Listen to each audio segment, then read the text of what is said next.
Good afternoon. This is Aspheric News Update. We are going to be dissecting about the US election. There are a lot of issues that have sprung up in the US election. The entire world are waiting for who is going to be the next POTUS, the next president of the United States of America. And as we all know, US stands in a very strategic position in the world today.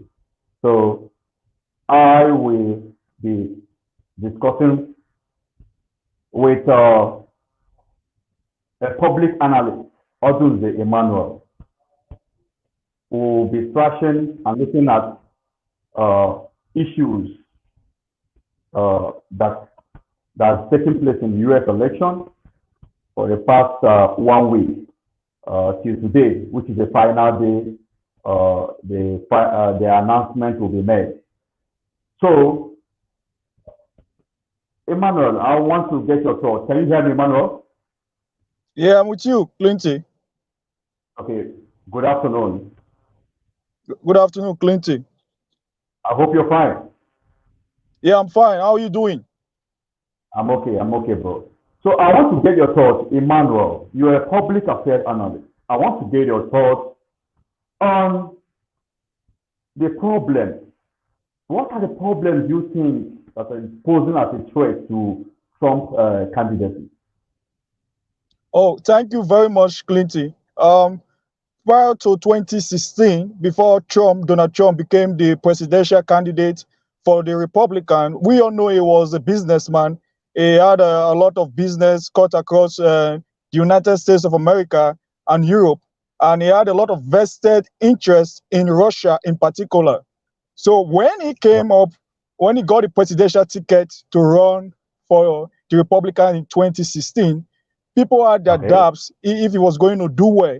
But when he ran against Hillary Clinton, who was for the Democrats, the election was very controversial because after the election, people accused Russia of having huge interference in the election.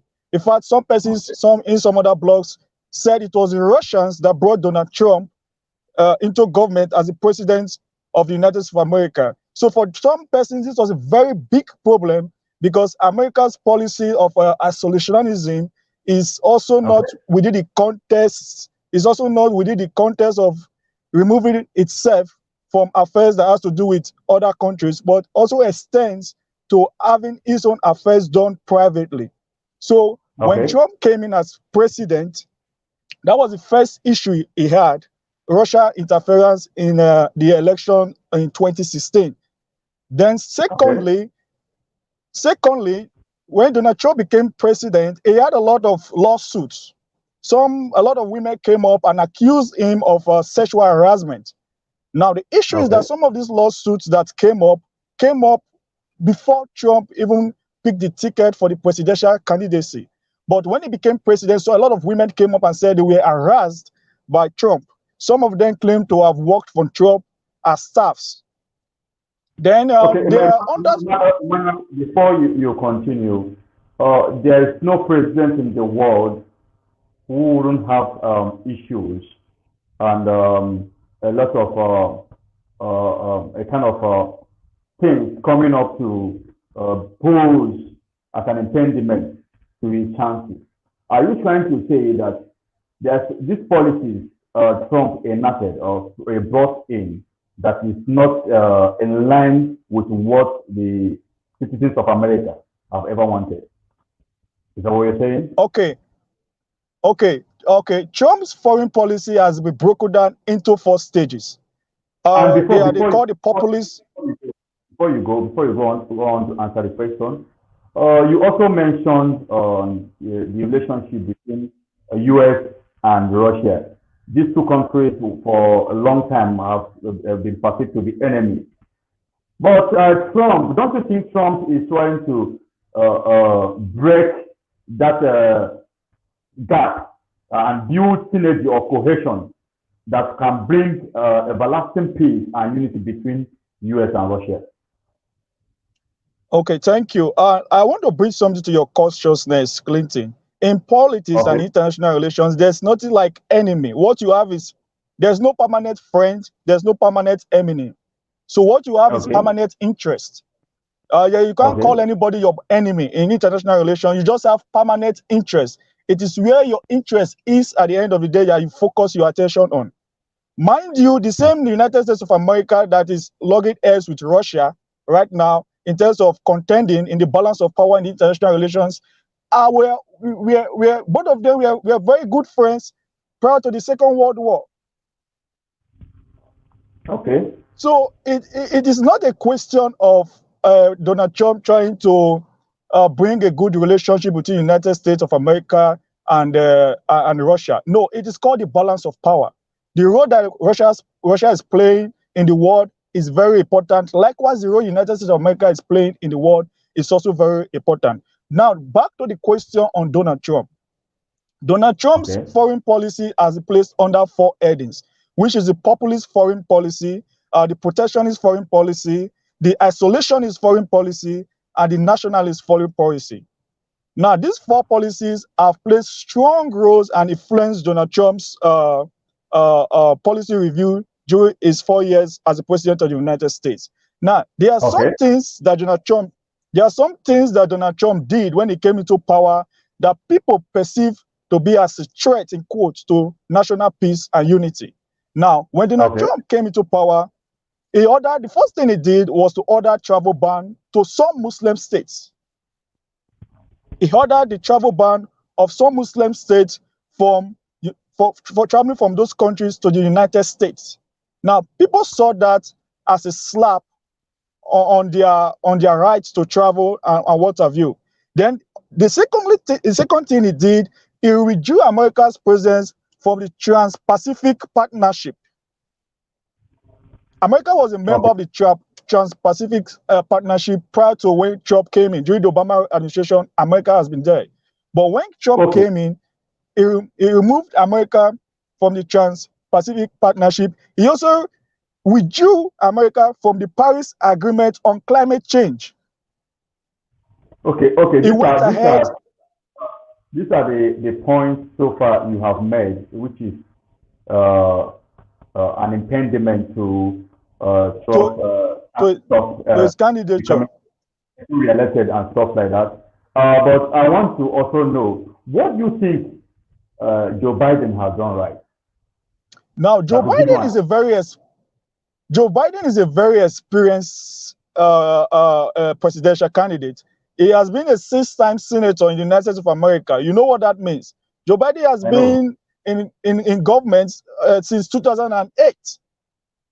Prior to 2017, when Barack Obama came in and chose him as his vice presidential candidate.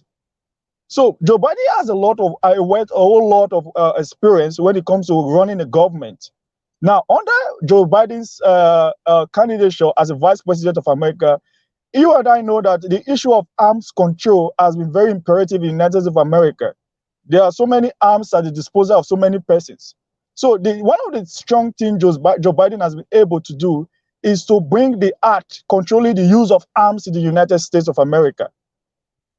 Okay. You understand? So you can't separate Joe Biden's policies from that of Barack Obama because both of them are working together.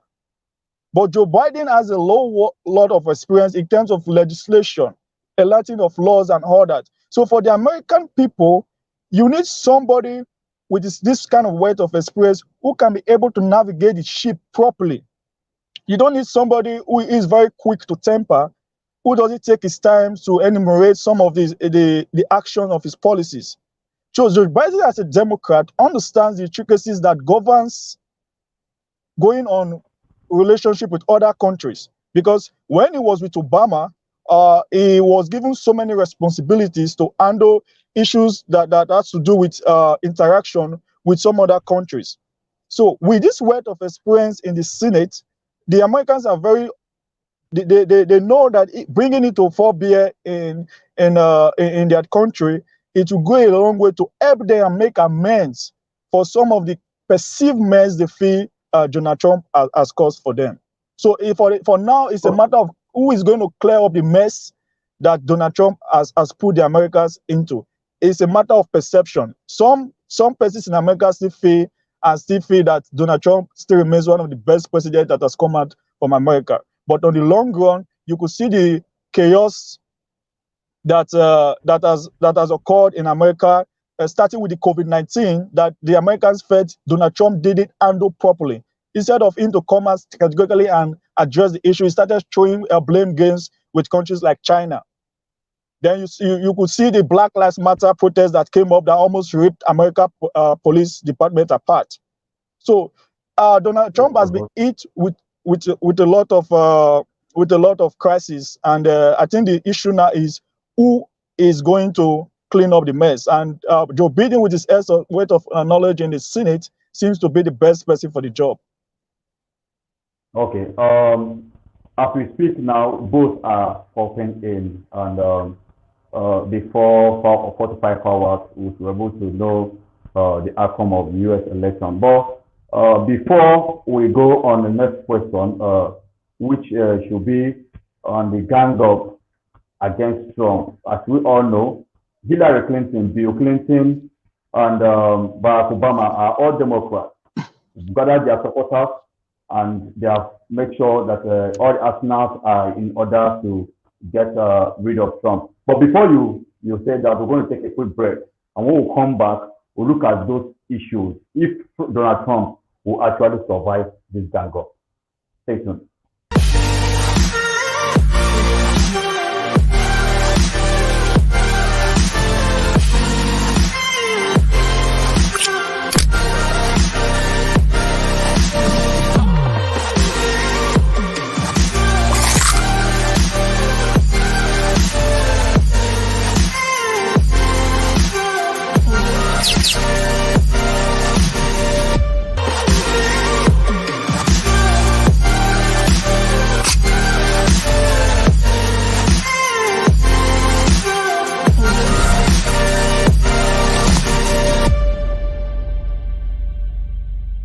Do not forget to follow us on all our social media platforms and subscribe to our YouTube channel. Turn on the notification button to get notified on our videos. Thank you.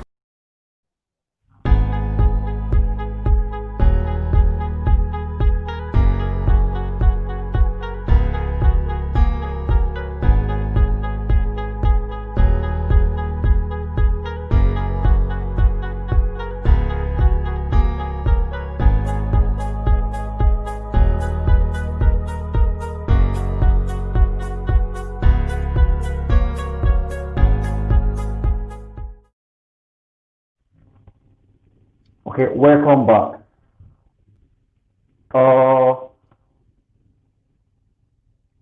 Emmanuel, are you still there?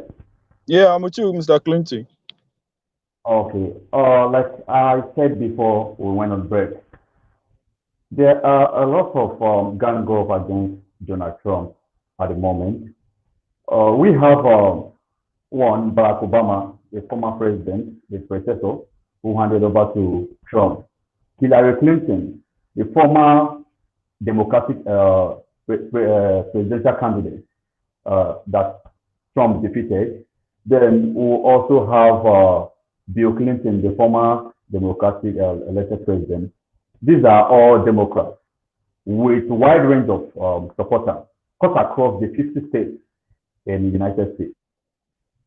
Do you think Trump will be able to come out from this gang up? Because if you look at the last election, Hillary Clinton almost swept all the votes, if not for the Electoral College.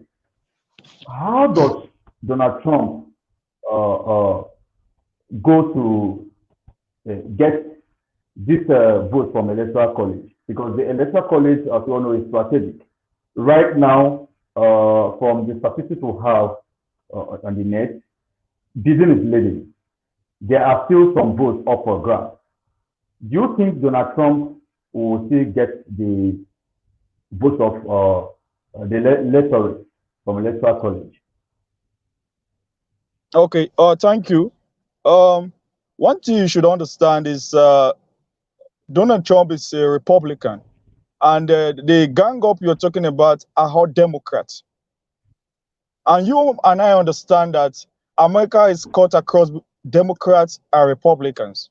So people in the United States of America, or persons, are not necessarily looking at who is a Democrat and who is a Republican. What they necessarily look at are the policies that are being put in place. Mind you, prior to now, nobody gave Biden a chance. Nobody gave Biden an opportunity. They thought it was going to be a fair ride for Donald Trump into the election. It was going to clear all states. But based on some of the bad policies that Donald Trump has made, has led him to this stage. Now, it is not a matter of if he's being ganged up against by Clinton or Barack Obama or what have you. That is not the core issue. That is not what Americans are looking at. What Americans are looking at is how can we move from where we are now to the next level? How can we get policies that will amend some of the mistakes that has been made? Looking at the election now, it is very clear that Donald Trump and Joe Biden are head to head. The tie is very tight. You can't particularly say who is going to win or is going to lose. Because even in the last election between Hillary Clinton and Donald Trump, you could see that the margin was very tight. But at the end of the day, the electoral... Okay, sorry to cut you short.